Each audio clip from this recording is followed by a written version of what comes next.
Kumusta mga kaboxing? This is Boy Kalawang TV. So kagabi nga po mga idol, naganap ang laban ni former Unified World Welterweight Champion Keith One Time Thurman dito sa Australia nung boksingero na si Brock Jarvis.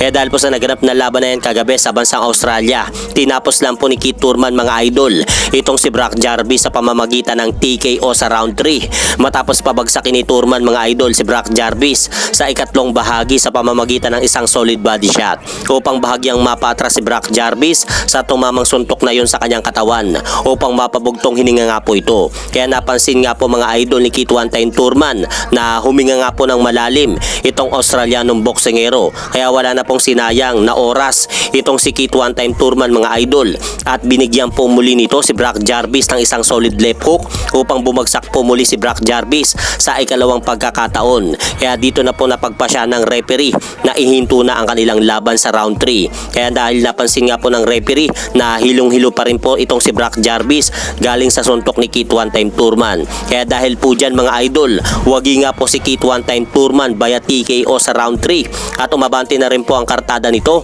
sa 31 wins, 1 loss with 23 knockout.